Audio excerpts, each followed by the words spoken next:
In this country alone, and these numbers are hard to believe, more than 30 million people have lost their jobs in just the past 2 months. Across the world, the figure is likely in the hundreds of millions. Now, the authorities would tell you this destruction and suffering was caused by the coronavirus, but that's not true. The virus itself destroyed virtually no jobs. Those jobs, these economies, these families were destroyed by lockdowns which are ordered by politicians. The past 2 months, in which almost all businesses have closed and most workers have been ordered to stay home, have been the most economically destructive global event since the Second World War.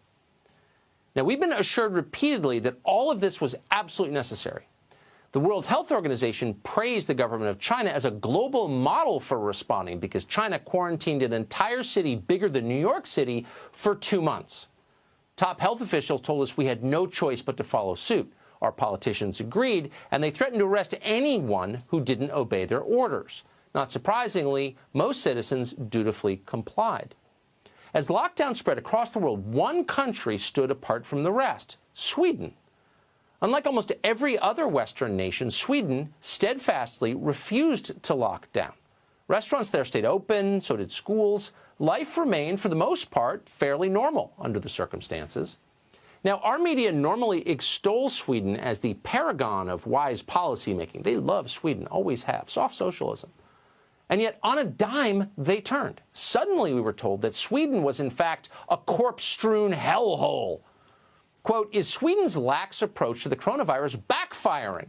Wondered Jeff Bezos' personal newspaper, The Washington Post. Sweden girds for thousands of deaths amid laxer virus policy, blared China-controlled Bloomberg. Sweden's government has tried a risky coronavirus strategy. It could backfire, wrote Vox.com. Vox.com, of course, is the very same publication that said any suggestion the coronavirus came from a lab had been, quote, debunked.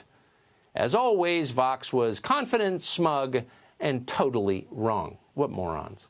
At a briefing yesterday, Michael Ryan, executive director of WHO's Health Emergencies Program, said this about Sweden. I think there's a perception out there that Sweden has not put in place control measures and has just allowed the disease to spread. Nothing could be further from the truth. I think if we are to reach a new normal, I think in many ways Sweden represents a future model of, if we wish to get back to a society in which we don't have lockdowns. Oh, Sweden now represents a model.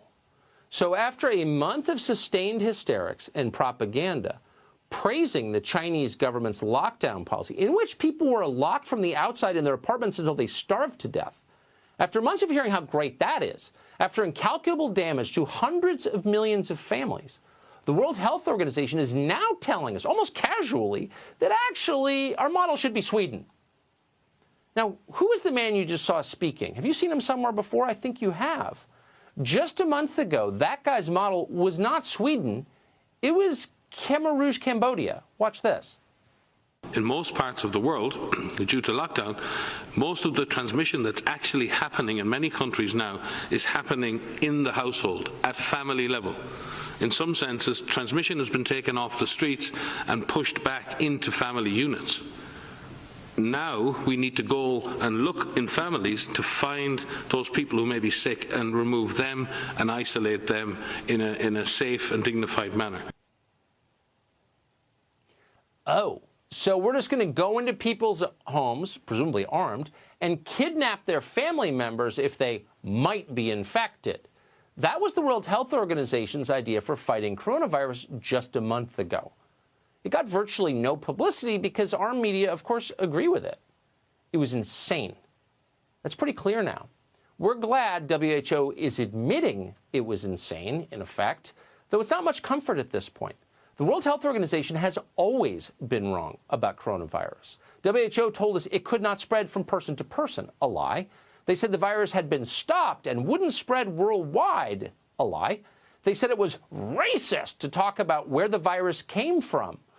Okay. They said that face masks were ineffective, indeed counterproductive. Again, those weren't simply wrong statements, they were lies, and some of them were very obviously told at the behest of the Chinese government, which controls the strings at the World Health Organization. So was promoting lockdowns a lie too? We can't say. We have no evidence. But at a minimum, authorities were once again incredibly, shockingly wrong about their prescriptions for fighting coronavirus.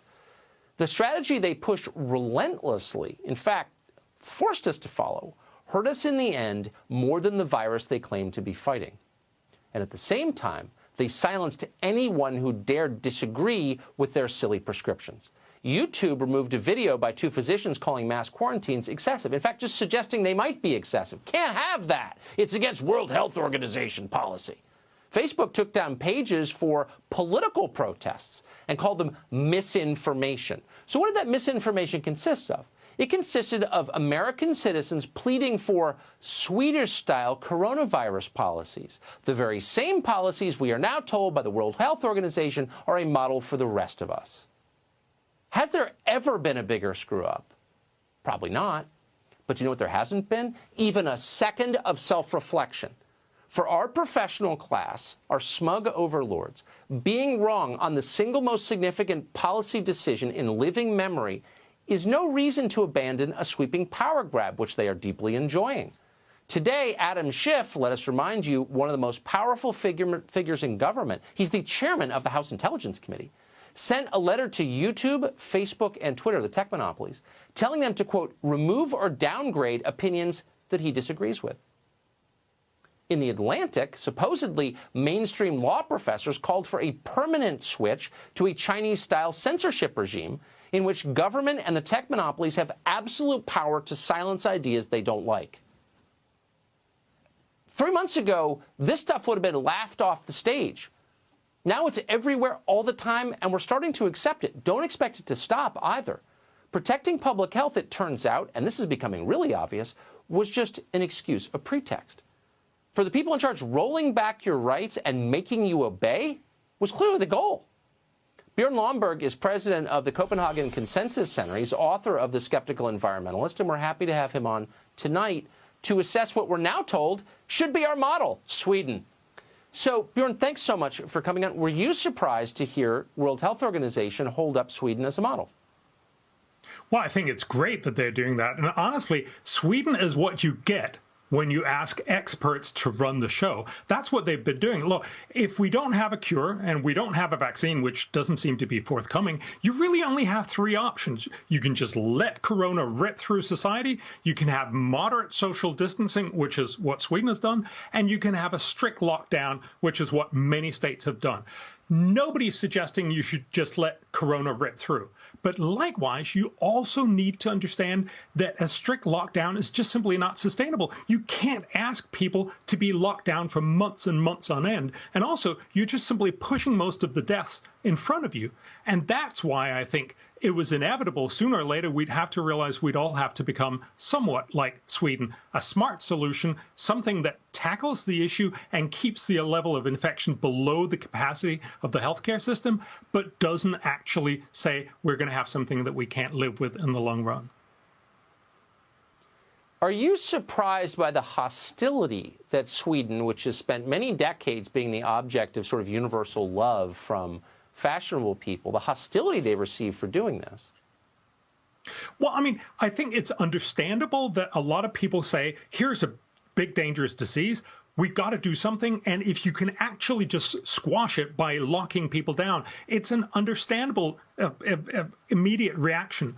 But you have to think of this in the long game. We're talking about a year, 2 year, maybe more.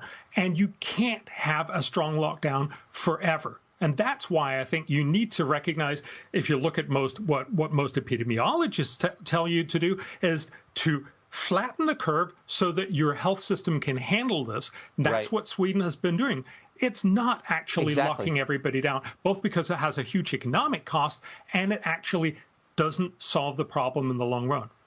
It doesn't solve the problem? Exactly. Bjorn, thank you for that. Following the science. Maybe we should have tried that. Thanks. Thank you.